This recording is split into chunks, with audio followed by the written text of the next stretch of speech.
আমি চিনি 70 জন চিহ্নিত নবীদের রওজা কোথায় আমি চিনি, আমি চোখে দেখে আসছি। আমি অহংকার করে বলতেছি না, আমার বয়ানে আছে। আমি 2010-এ মুসা আলাইহিস সালামের শ্বশুর বাড়িতে দাওয়াত খায়া মাদায়েনে, ওনার শ্বশুর বাড়ি মাদায়েন, আমি চিনি। আমার চোখ বিয়োগ মিলে না যে ফেরেশতা এখনো কেন আসে না। যারা বন্ধুর ভাষায় কথা বলে, যারা কোরআনের ভাষায় কথা বলে, যারা জান্নাতের ভাষায় কথা বলে, যারা সাহাবাদের সন্তান, 45,000 সাহাবাদের কবর হলো। দুজাহানের বাদশাহ নামাজ পড়াইছেন বাইতুল মুকাদ্দাসে ইমামতির মাধ্যমে, পিছনে মুসল্লি ছিল 1.25 লক্ষ নবী রাসূল। ওই জমিনে এখনো ফেরেশতা আসে না। আল্লাহ যেন বলবে কি করে, তোরা তো আমার ইজ্জত রাখিস না, আমার বন্ধুর ইজ্জত রাখিস না, আমি তোদেরকে দাম দিতে কম দিই নাই, সবার উপরে দাম উঠায় দিছি। কেননা আমাদের জীবনটা ছোট, কিন্তু যদিও বলে 60-70 বছর, এই উম্মতের 60-70 বছর হিসাব নিবেন না আল্লাহ। যদিও 70 বছর পাবে, 70 বছরের হিসাব নিবেন না। কেননা প্রথম 15 বছর তো এমনি মাফ, যতক্ষণ পর্যন্ত প্রাপ্ত বয়স্ক না হয় কলম বিরুদ্ধে যায় না, কলম পক্ষেই থাকে। হাদিস রুফিয়াল কলম সবি হাত্তা ইয়াবলুগ, বাচ্চা যতক্ষণ পর্যন্ত প্রাপ্ত বয়স্ক না হয় কলম তার বিরুদ্ধে যায় না। বিদায় 15 বছর তো প্রথম এমনি মাফ, প্রাপ্ত বয়স্ক হওয়া পর্যন্ত মাপের খাতায়, নিষ্পাপের খাতায়। তো 70 রইল কোত্থেকা, 60 রইল কোত্থেকা। দ্বিতীয় আরেকটা কনসিডার আছে এই উম্মতের জন্য।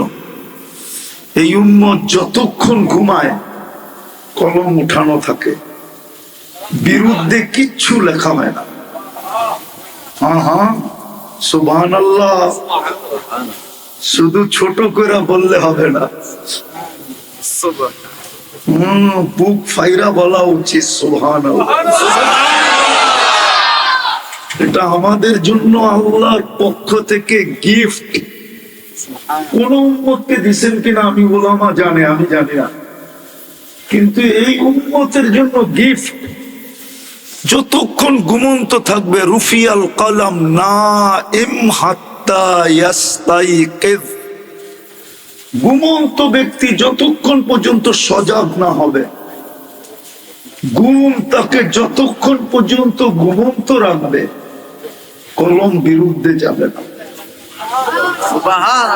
ওলামা বলতে পারবে না 309 বৎসরের আসহাবে কাহাফের হিসাব হবে না।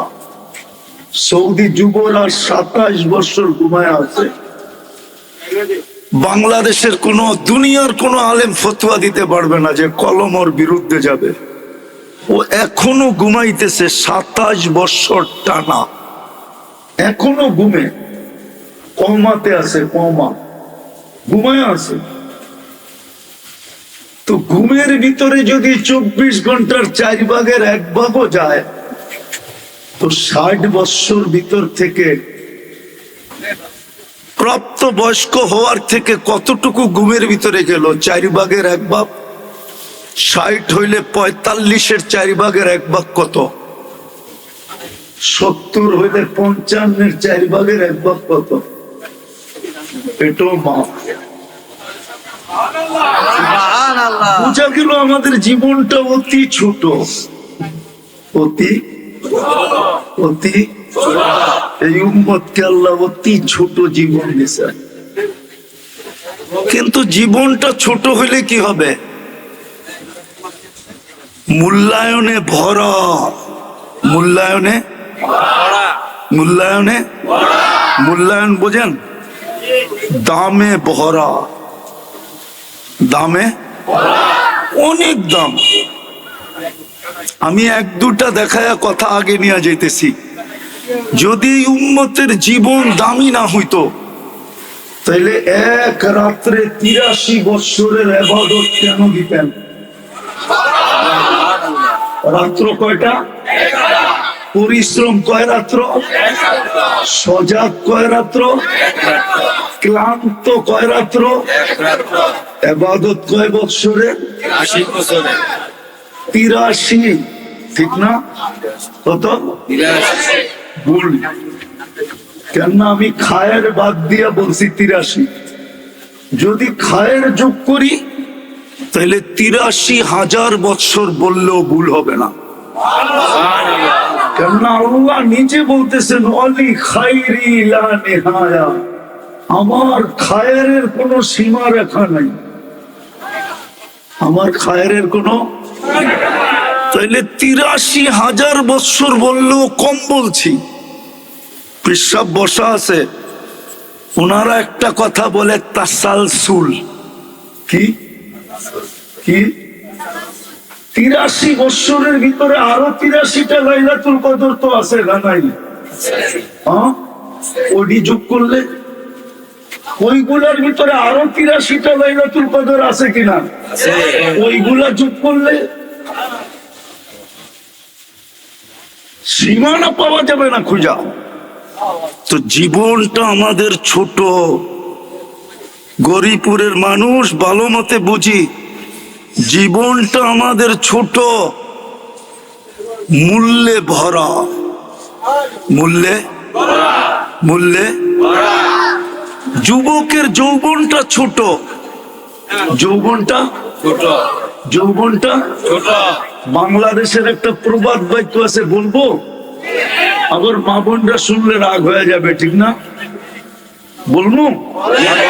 আপনারা অভয় দিলে বলবো, নাহলে আবার ওনারা যদি আবার গাড়ি গুড়ি আটকায় দেয় বেড়ে। হ্যাঁ, কুড়িতেই বুড়ি, কুড়িতেই কুড়িতেই বুড়ি। তো যৌবন কতক্ষণ? কুড়িতে যদি বুড়ি হয়ে যায় তাহলে 14তে বালেগ হইল, কুড়িতে বুড়ি হয়ে গেল। যৌবন কতক্ষণ? 6 বৎসর। আর এই যুবকদের যৌবনই কয় বৎসর? নাইলে এত হারবালের দোকান কেন গরিপুরে হইতো? কি হারবালের দোকান নাই? কলিকাতা হারবালও তো আছে দেখলাম, মডার্ন হারবালও তো আছে দেখলাম, দেশি হারবালও তো আছে দেখলাম, ঠিক না? বুঝা গেল কিছু এখানে সমস্যা আছে, ঠিক না? আর হবে না কেন? সারাদিন নেটের ভিতরে থাকে, সমস্যা তো হওয়ারই কথা, ঠিক না? মাঝে মাঝে তো আবার মোবাইল টাচ করে চুমাও দেয়, ঠিক না? মনে হয় বুঝেন না আপনারা, যারা বুঝার ওরা বুঝছে। নাচ দেখা, গান দেখা, কোথায় বয়া নাচতেছে, কোথায় বসা গাইতেছে। কিন্তু এখন কি করব? স্বার্থ মিটাইতে হবে, তো মোবাইলে স্ক্রিনে টাচ করে চুমা দিতেছে। জিজ্ঞেস করে নগরে না, রাগ হয়ে গেল বুঝি, ঠিক না? তো যৌবন থাকে কোত্থেকে, ঠিক না? তো যৌবন কয়দিন? কয়দিন? অল্প কয়েকদিন, ঠিক না? হ্যাঁ, কিন্তু মূল্যে ভরা। যদি মূল্যায়ন করা যায়, যুবক পায়ে হাত দিয়া বলি, যদি তুমি তোমার যৌবন মূল্যায়ন করতে পারলা, তো আমি হাদিসে কুদসি দিতেছি, আল্লাহ বলে লাউলা শাবাবা কুশা, ওই যুবক যদি জমিনে না থাকতো, যে যৌবনের মূল্যায়ন করলো, লাজালতুস সামা হাদিদা, আমি আকাশকে লোহার বানায় দিতাম, ওয়াল আরদা সাফসাফা, জমিনকে তামার, ওমা আনসালতু মিনাস সামাই কতরা, আকাশ থেকে কেউ বৃষ্টির একটা ফোঁটা কখনো দেখতো না, ওমা আম্বাততু মিনাল আরদি হাব্বা, শস্যের একটা দানা কোনোদিন জমিন থেকে উৎপন্ন হতো না, বাল আনজালতু আলাইহিমুল আযাবা সাব্বা, একের পর এক আযাব দিয়ে আমি ধ্বংস করে দিতাম। কিন্তু পারি না কেন? ওই যুবকের কারণে পারি না যে যৌবনের মূল্যায়ন করবে, যদিও ছোট। তোমার মূল্য কত ভাবো। ঠিক কোন নারী যদি নারীত্বের মূল্যায়ন করলো, নারীত্ব কতদিন থাকে মানুষের? মনে উঠলো কোরআনের এক কাহিনী, খওলা বিনতে সালাবা, সূরা মুজাদালা যার কারণে নাযিল হয়েছে। খওলা বিনতে সালাবা, আওয়াজ না, খওলা বিনতে সালাবা এক মহিলা ছিলেন, যার কারণে সূরা মুজাদালা নাযিল হয়েছে। ওনার 8টা বাচ্চা ছিল, 8টা বাচ্চা। স্বামী এমন একটা কথা বলে দিছে যার কারণে জাহেলিয়াতের যুগে বিচ্ছেদ হয়ে গেছে। এটাকে তালাকে জেহার বলে, জেহার। স্ত্রীকে মা বইলা ফেলছিল, মা কি মা বইলা ফেলছিল। আল্লাহর রসুলের কাছে আসছে, আসার পরে বলছে, ইয়া রাসূলুল্লাহ, স্বামী তো এটা বইলা ফেলছে, এটা তো জাহেলিয়াতের যুগে ছিল, আমরা তো ইসলামের ভিতরে চলে আসছি, আপনি একটা সিদ্ধান্ত আমাকে দেন না। আল্লাহর রসুল বলতেছিল, খওলা আমি কি করে দিব, এখনো তো ওহী আসে নাই। তো মহিলা বারবার বলতেছিল, একটা সিদ্ধান্ত দেন না আমাকে। কিন্তু আল্লাহর রসুল ওই কুরআন সিদ্ধান্ত শুনাইতেছিলেন, হারিমতি আলাইহি ইয়া খওলা। তো খওলা রাগ হয়ে উঠা যেতেছিল। আল্লাহর রসুল বলতেছে, কোথায় যাস? বলছে, আপনাকে আর বলবো না, ডাইরেক্ট আল্লাহকে বলবো। তো খওলা একটু সরে যে হাত উঠায় বলতেছে, ইলাহি মালিক আফনা শাবাবি, 8 বাচ্চা হওয়ার পরে যৌবন কোত্থেকে থাকে? আকালা মালি, সম্পদ বলতে কিচ্ছু নাই। তাফাররাকা আহলি, ইসলাম গ্রহণ করার কারণে পরিবার পরিজন থেকে বিচ্ছেদ হয়ে গেছে। লি সিবিয়ানুন সিগার, আমার ছোট ছোট 8টা বাচ্চা। ইন সামামতু ইলাইয়া জাউ, যদি আমার কাছে রাখি আমি খাইতে পাই না, এগুলা কোত্থেকে খাওয়াবো? ইন সামামতু ইলাইহি জাউ, যদি আমি পুরুষের কাছে পাঠায়া দেই, বাপের কাছে পাঠায়া দিই, তো একটা পুরুষ 8টা বাচ্চা পালবে কি করে? আমার ছেলেগুলো বিনষ্ট হয়ে যাবে। দোয়া চলতেছিল, এর ভিতরে ওহী চলে আসছে, ওহী চলে আসছে। নারী যদি নারীত্বের মূল্যায়ন করে, তাইলে এরকমও নারী হয় যে কোরআন নামায় নিয়ে আসে। কোরআন আল্লাহর রসুল পরে ওহী নাযিল শেষ হওয়ার পরে শুনাইতেছিলেন, খওলা কোথায়? قد سمع الله قول التي تجادل عن زوجها وتشتكي الى الله। আল্লাহ যেন বন্ধুকে বলতেছেন, বন্ধু আপনি শুনলেন না, আমরা কিন্তু শুনা ফেলছি, আমরা বান্দির পক্ষে চলে আসছি, পক্ষে। কসম খোদার, নারী যদি নারীত্বের মূল্যায়ন করে, ওলামাদের মাঝে বলতেছি, একজন পুরুষকে জান্নাতের 8 দরজা থেকে ডাকবে, দ্বিতীয় কোন পুরুষকে ডাকবে কিনা আমি জানি না, যিনি আবু বকর সিদ্দিককে 8 দরজা থেকে ডাকবে। কিন্তু আমার গরিপুরের মা বোনরা যদি নিজের মাতৃত্বকে, নারীত্বকে সুরক্ষিত করে আর মূল্যায়িত করে, দামি বানায়, তো হাদিস বলে জান্নাতের 8 দরজা গৌরীপুরের প্রত্যেক নারীকে ডাকবে। আল্লাহর রাসূল বলে, ফালে তাদখুলিল জান্নাতা মিন আইয়ি আবওয়াবিল জান্নাতি শাআত। বিদায় জীবনটা আমাদের ছোট, মূল্যে ভরা। জীবনটা আমাদের ছোট, মূল্যে ভরা। কিন্তু শর্ত হলো মূল্যায়িত করতে হবে। যদি আমি মূল্যায়ন করি, তাহলে আমার জীবন মূল্যায়িত হবে। যুবক, তোমার দামও দেখাইলাম, মা বোনদের একটু দামও দেখাইলাম। পুরুষকেও আল্লাহ মূল্যায়িত করবে, দামি করবে।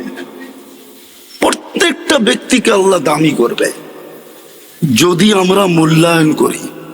আর যদি মূল্যায়ন না করলাম, আর মূল্যায়ন করার জন্যই আল্লাহর 24 ঘন্টার সার্ভিস। 24 ঘন্টা আল্লাহ কিন্তু 24 ঘন্টা আমাদেরকে সার্ভিস দিতে চান।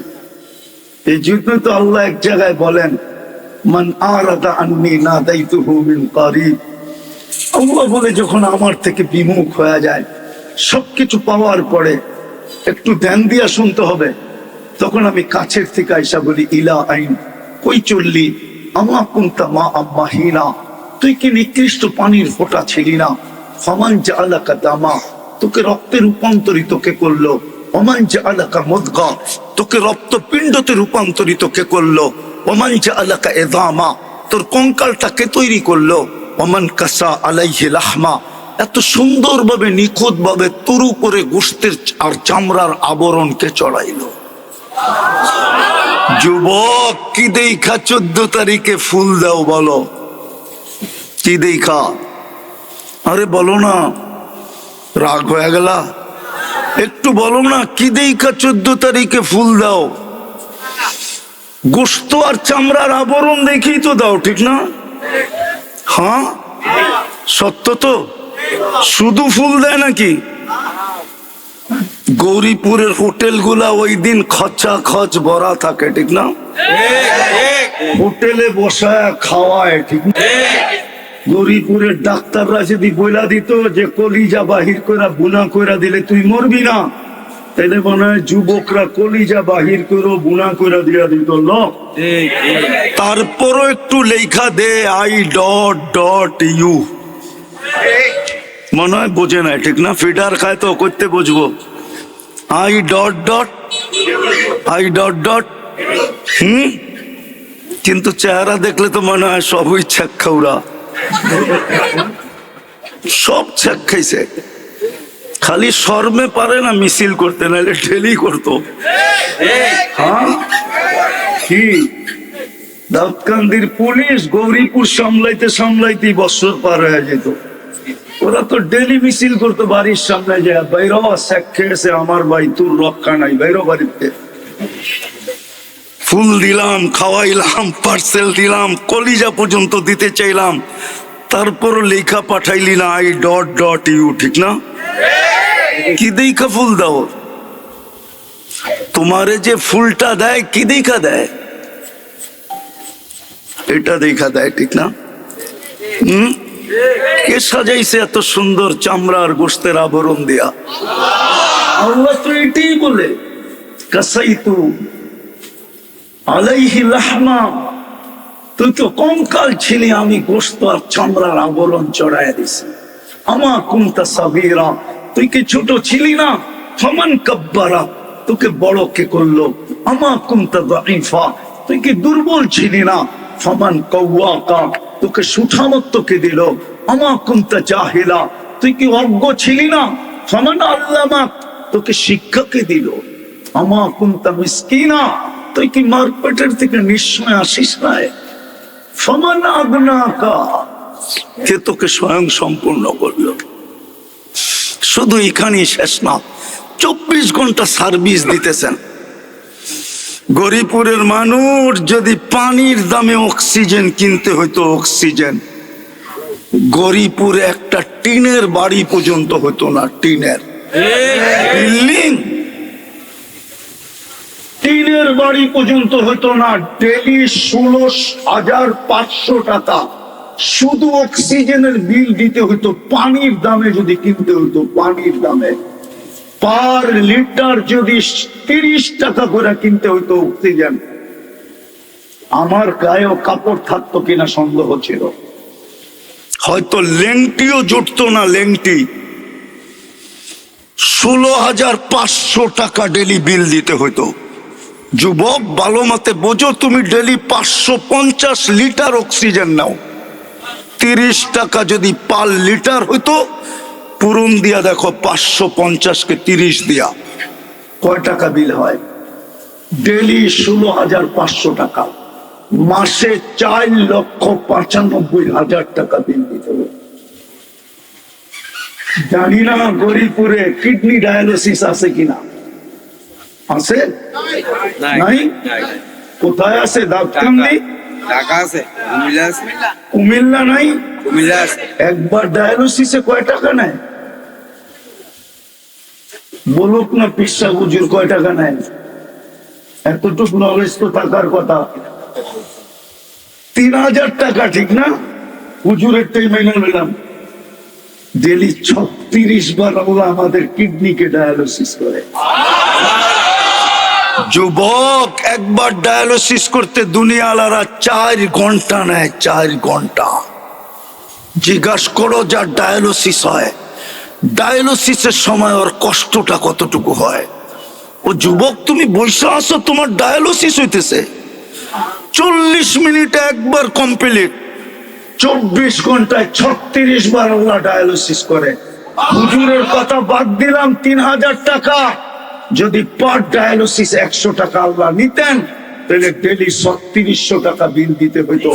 মাসে 1,08,000 টাকা ডায়ালিসিসের বিল দিতে হইতো। আল্লাহ বিনা পয়সায় সার্ভিস দিতেছেন। সুবহানাল্লাহ একবার। ডেলি কোটিবার বললেও শোধ হবে না, ঋণ শোধ হবে না, কোটিবার বললো। আমার কথা বোঝো, আমি প্রথম আসছি এই গৌরীপুর কুরপারে। আমার এই জীবনের প্রথম আমি গৌরীপুর কুরপারে আসছি, এর আগে আমি গৌরীপুর আসি নাই। ভালো মতে বোঝো, কাজে দিবে। আমি বিশেষভাবে যুবকদের পায়ে হাত দিয়ে বলতেছি, তোমরা বোঝো। আল্লাহ বিনা পয়সায় সার্ভিস দিতেছেন, যেন তুমি তোমাকে মূল্যায়িত করো, দামি বানাও। জীবনটা ছোট, দামে ভরা। যদি আমি আমাকে দামি করলাম, দামি বানাইলাম, যদি আমি মূল্যায়ন করলাম, যদি আমি কদর করলাম, কদর আরবিতে বলে কদর। এই জন্যই লাইলাতুল কদর বলছে, মূল্যবান রাত্রি। আমি যদি কদর করলাম, মূল্যায়ন করলাম, নারী যদি নারীত্বের মূল্যায়ন করলো, পুরুষ যদি পুরুষের মূল্যায়ন করলো, কেননা চলে যাব কবরে, কে কখন যাবে তাও জানি না।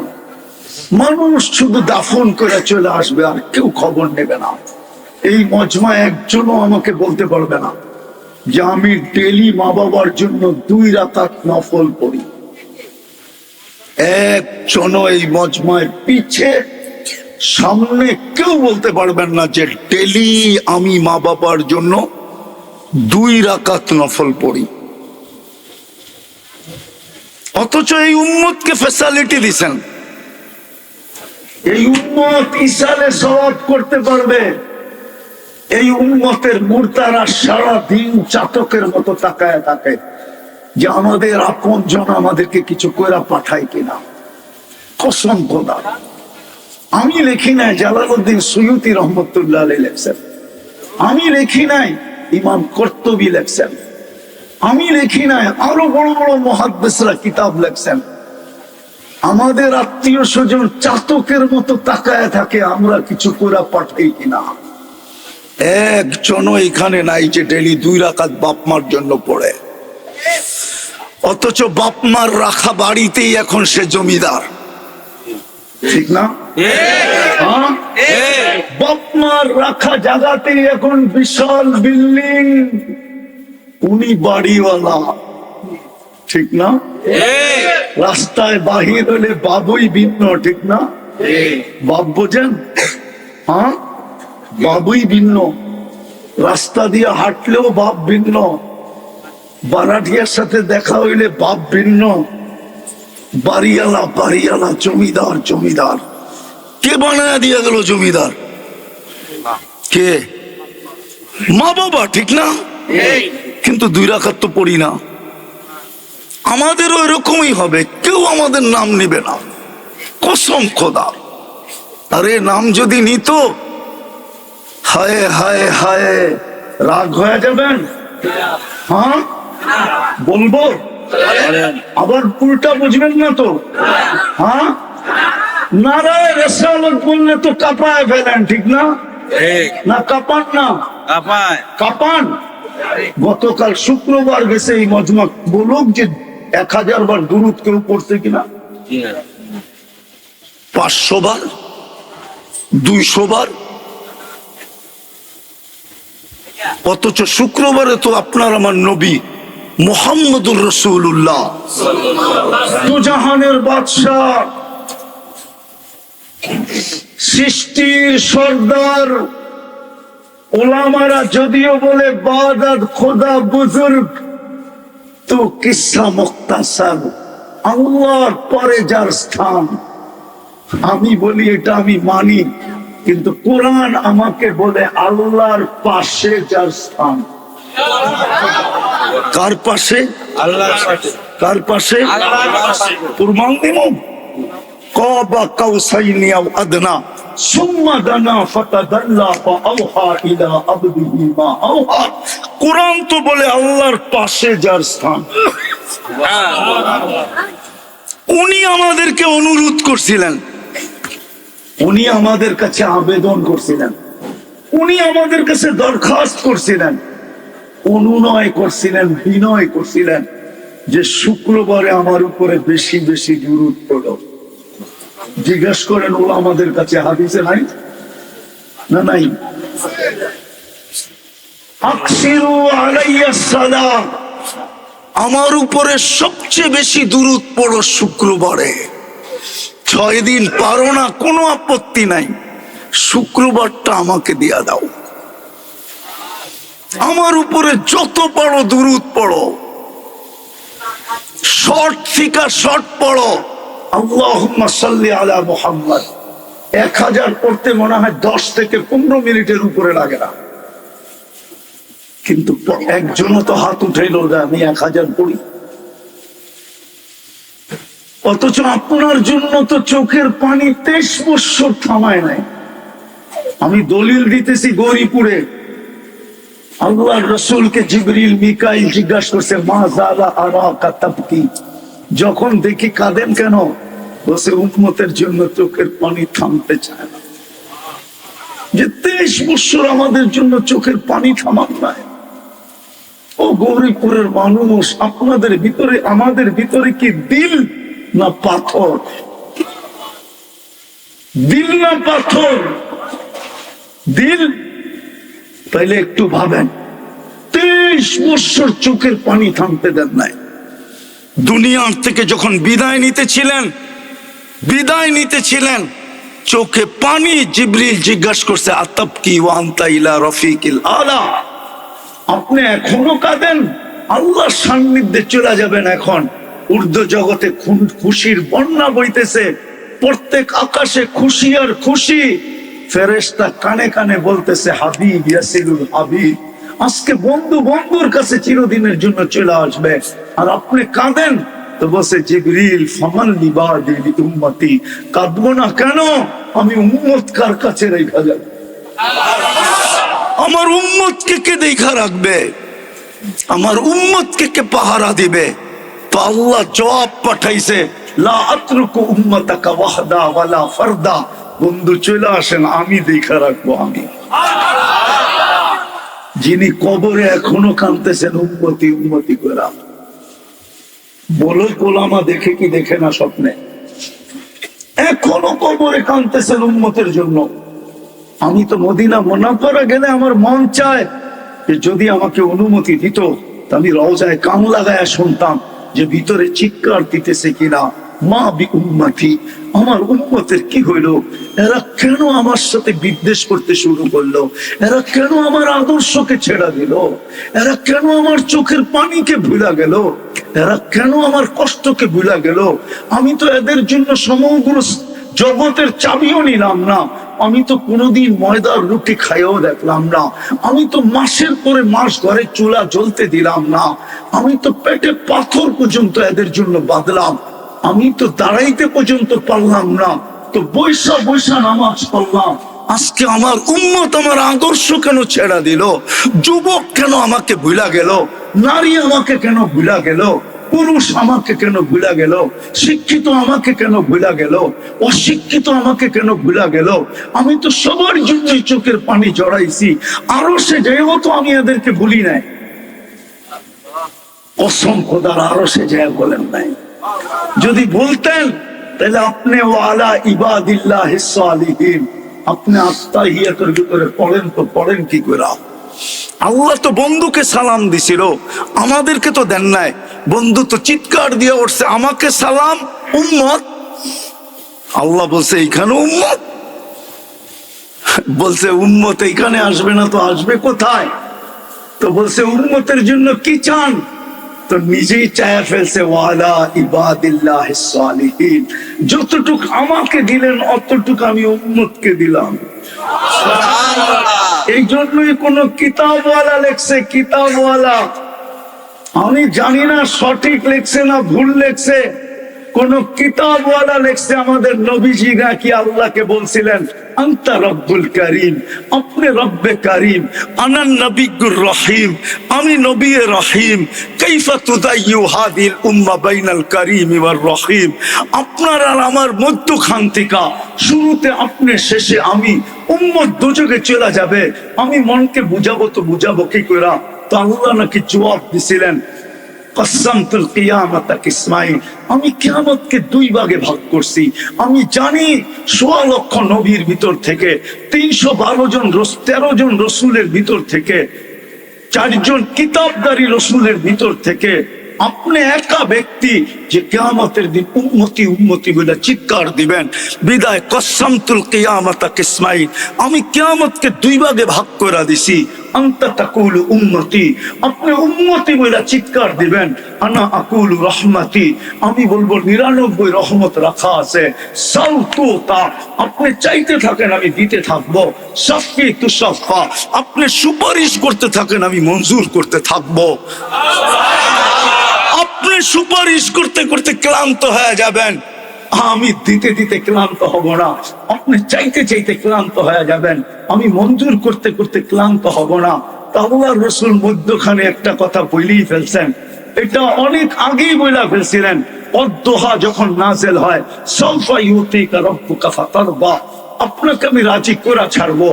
আল্লাহর রাসূল উম্মতের দিকে তাকায় বলছিলেন, লান আরদা হাত্তা ইয়াকুনা ওয়াহিদ মিন উম্মতি ফিন্নার, আমার একজন উম্মত জাহান্নামে থাকা পর্যন্ত আমি চাওয়া বন্ধ করব না, সুপারিশ বন্ধ করব না। শুধু এইখানেই শেষ না, আমি আপনার উপরে রাজি হব না, না না না না না। যুবক, তোর পায়ে হাত দিয়া বলি যে আরো সে বলে নাই। আবুল সামরকান্দি রহমতুল্লাহ আলাইহি লেখছে, জানি না গৌরীপুরের মানুষের ভিতরে দিল আছে না পাথর, এখন বোঝা যাবে। আবুল সামরকান্দি রহমতুল্লাহ আলাইহি লেখছেন, কিয়ামতের দিন যখন উঠবে রওজায়ে আতহার থেকে, ওহুয়া ইয়াবকি ওয়া ইয়াকুল, কাঁদতে কাঁদতে উঠবেন আর বলতে বলতে উঠবেন, জিবরিল আইনা উম্মতি, আমার উম্মত কোথায়? ময়দান তো চতুর্দিকে খালি। জিবরিল সান্ত্বনা দিবে, এখন পর্যন্ত কেউ ওঠে নাই, আপনি শান্ত হন, কান্না বন্ধ করেন, আপনি শান্ত হন, কেউ উঠে নাই। সর্বপ্রথম আপনাকে উঠানো হলো যে কবর থেকে উম্মতের জন্য কাঁদতে কাঁদতে উঠবে। বলেন শুধু চিৎকার দিয়েই তো যথেষ্ট হয়ে যায়? ঠিক না? নবীর আদর্শ আমাদের ভিতরে কোথায়? ওই চোখের পানির দাম দিলাম কোথায়? ইজ্জত রাখলাম কোথায়? যুবক, একটু ভাবো না, কাল কিয়ামতের মাঠে তো সুপারিশ ছাড়া তো পার হওয়া যাবে না। তুমি কেন, আমি কেন, সমগ্র মানব গোষ্ঠী তো পার হতে পারবে না যতক্ষণ পর্যন্ত শাফাআতে কুবরা না হবে। ওলামাদেরকে জিজ্ঞাসা করো, পীর সাহেব হুজুরকে জিজ্ঞাসা করো, সবার কাছে মানব জাতি ছুটতে থাকবে, সবাই হাত জোড়বে, বলবে আমি এটার অধিকারী না। সর্বশেষ আসবে মুহাম্মদুর রাসূলুল্লাহ সাল্লাল্লাহু আলাইহি ওয়াসাল্লামের কাছে। আমি বলি ওলামা মানবে কিনা জানি না, আল্লাহ মনে হয় অপেক্ষায় ছিলেন, দুনিয়ার অবস্থা দেখতেছিলেন, নবীদের পর্যন্ত চিৎকার শুনতেছিলেন, নাফসি নাফসি নাফসি নাফসি নাফসি। কিন্তু আল্লাহ মনে হয় অপেক্ষা করতেছিলেন যে বন্ধু সেজদায় পড়বে কখন, আমি নামবো কখন। বন্ধু যতক্ষণ সেজদায় না পড়বে ততক্ষণ আমি নামবো না। আল্লাহ রসুলের কাছে যখন আসবে শাফাআতে কুবরার জন্য, আল্লাহ রসুল সেজদায় পড়তে দেরি, আল্লাহ বলতে দেরি করবে না, ইরফা রাসাক, উঠান মাথা, আমি নামতেছি। ওই রসুল। তো কথা যেখান থেকে শুরু করছিলাম আমি শেষ জায়গায় চলে আসছি, লম্বা করতে চাইতেছি না। লম্বা করলে কি হবে? সারা রাত করলেও তো হবে না যদি আমি দিলে না গাতলাম। জীবনটা ছোট, মূল্যে ভরা। যদি আমি মূল্যায়ন করি, যুবক যদি যৌবনের মূল্যায়ন করলো, নারী যদি নারীত্বের মূল্যায়ন করলো, পুরুষ যদি পুরুষত্বের মূল্যায়ন করলো, হয় শিক্ষিত যদি শিক্ষার মূল্যায়ন করলো, যদি মূল্যায়ন করলো, মূল্যায়নের জন্যই আল্লাহ এই উম্মতকে সুযোগ দিচ্ছেন। নাইলে কোন উম্মতকে এই সুযোগ দেন নাই। লাইলাতুল কদর কোন উম্মতের জন্য ছিল না। হয় হয় কেমন সুযোগ জানি না, বুঝবেন কিনা, একটু ধ্যান দিলে হয়তো বুঝতেও পারেন। এই মজমায় নাই ওই লোক যে ডেলি 200 বার আল্লাহকে ডাকে। কয়বার? 1-2 জন হবে। কোন যুবক নাই যে 10 বার আল্লাহ বইলা ডাকে। একবার মনের থেকে আল্লাহ বইলা চিৎকার দেয় এরকম যুবক এইখানে নাই। আল্লাহ বলে তুই না ডাকলে কি হবে? তুই না ডাকলে কি হবে? সারাদিন তুই ডাকিস না, আমি দেখতে থাকি। রাতের 3 ভাগের 1 ভাগ যখন অতিবাহিত হয়ে যায়, আল্লাহর জন্য এই শব্দ শোভনীয় না। আল্লাহ বলে আমি আর ঠিক থাকতে পারি না, আমি আরশের থেকে প্রথম আকাশে চলে আসি।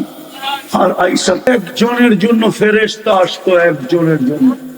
কিতাবে আছে, কিতাবে একজনে ডাক দিছে, ফেরেশতা 4th আকাশ থেকে চলে আসছে। আজকে ফিলিস্তিনের 60 লক্ষ মুসলমান চোখের পানি ঝরাইতে ঝরাইতে শেষ করে ফেলতেছে। জমিন পর্যন্ত লাশ নিতে নিতে বলতে শুরু করছে, আমার পেটে আর জায়গা নাই।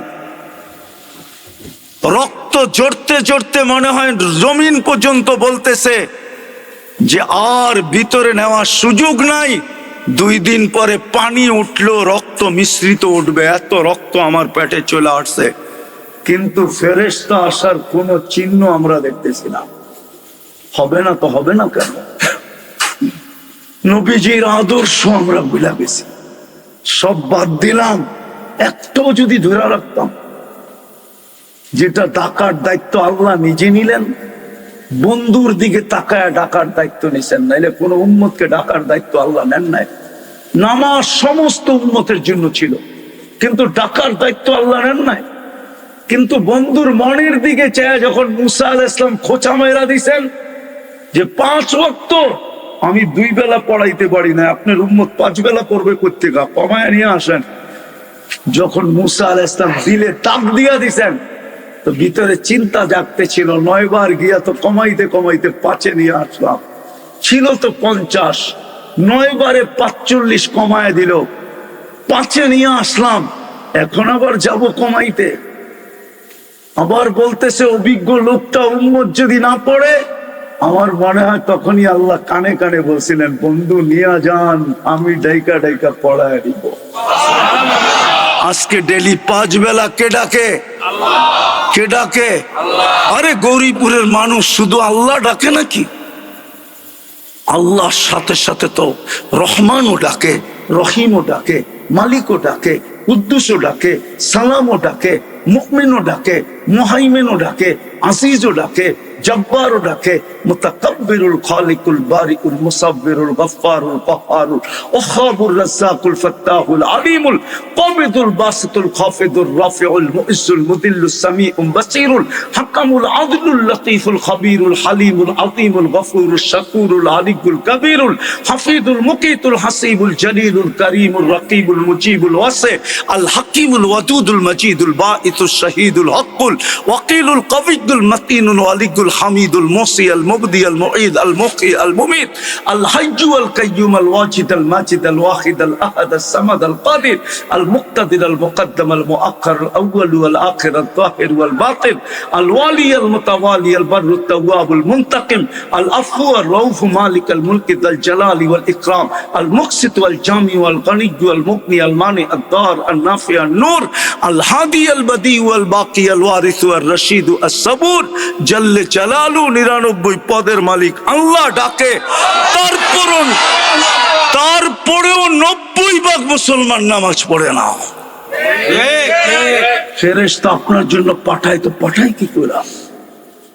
ওই নামাজ যিনি মার পেটের থেকে চাদরে রাখতে দেরি, সেজদা করতে দেরি করেন নাই, মুহাম্মদুর রাসূলুল্লাহ দুনিয়াতে পা রাখার সাথে সাথে যখন চাদরে রাখতে দেরি, ডাইন দিক হয়ে সেজদা করতে দেরি করেন না, মেসেজ দিছেন উম্মত নামাজ নামাজ নামাজ। যিনি যাওয়ার সময় চিৎকার দিছেন আসসালা আসসালা, একের ভিতরে 100 নিয়ে আসছেন বানায়া, নামাজ এক না 100 এটার ভিতরে। ইদা সালুহা সালুহা সাইরুল আমার 90 বার উম্মত নামাজ পড়ে। তওবা যখন করলেন, চলেন আজকে জাবালে নূর মাদ্রাসার কমপ্লেক্সের পেটের ভিতরে বসে অঙ্গীকার করি, বিশেষ করে যুবকদেরকে বলি, অঙ্গীকার করো আজকের থেকে কোনোদিন নামাজ ছাড়বো না। পাক্কা ওয়াদা? পাক্কা ওয়াদা? পাক্কা তো? পাক্কা ওয়াদা করি নামাজ ছাড়বো। আল্লাহ আমাদেরকে আমল করার তৌফিক দান করেন। নামান নামান। শুধু শুধু এই অবস্থা হয় নাই আজকে, শুধু শুধু মুসলমান উম্মতে মুহাম্মাদি, হায় হায় হায় হায় হায়, শুধু শুধু এই অবস্থা আজকে হয় নাই। আমরা না আল্লাহর ইজ্জত রাখছি, না বন্ধুর ধারকে ধার ধারছি, মুহাম্মদুর রাসূলুল্লাহর ইজ্জত রাখি নাই। এই জন্য আপনাদের পায়ে হাত দিয়া বলি, উচিত ছিল 4 মাস গুনাহ না করা। আল্লাহর আবেদন ছিল, আবেদন অনুরোধ ছিল এই উম্মতের কাছে, 4 মাস গুনাহ করো না। ফালা তাযলিমু ফীহিন্না আনফুসাকুম, 4 মাস গুনাহ করো না। জিকাদা, জিলহজ্জা, মুহররম। জিকাদা তো চলেই গেল, সামনে জিলহজ, মুহররম, আর একটা আসবে রমজানের আগে, রজব। 4 মাস এই উম্মতকে গুনাহ করতে আল্লাহ নিষেধ করছিলেন, অনুরোধ করছিলেন, আবেদন করছিলেন, কিন্তু উম্মত আল্লাহর কথায় কর্ণপাত করে নাই। বিদায় আজকে এই উম্মতের দুরবস্থা, আফসোস। এই জন্য আসেন, তওবা যখন করলেন, আজকের থেকে নামাজ ছাড়বো না, নিজের জীবনের মূল্যায়ন করব। করবা যুবক? করবা? শিখো, না জানলে শিখো। বাংলাদেশের মতো সুযোগ দুনিয়ার কোথাও নাই। আমি 103টা দেশ ঘুরা বলতেছি, আমার 103টা দেশ দেখা শেষ। আমি 60টা মহাদেশ দেখা বলতেছি। বাংলাদেশের মতো আলেম ওলামা দুনিয়ার কোন দেশে নাই, পীর মাশায়েখ দুনিয়ার কোন দেশে নাই, বাংলাদেশের মতো মসজিদ মাদ্রাসা দুনিয়ার কোন দেশে নাই।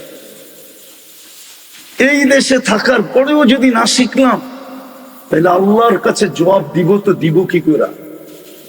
বলেন, শিখবো? আল্লাহ আমাদেরকে আমল করার তৌফিক দান করেন। ওমা আলাইনা ইল্লাল বালাগ। উঠাউঠি না করি, হুজুর দোয়া করবে। আর কিছু বলবেন? জলদি জলদি জলদি। আসসালামু আলাইকুম ওয়া রাহমাতুল্লাহি ওয়া বারাকাতুহু। আলহামদুলিল্লাহ,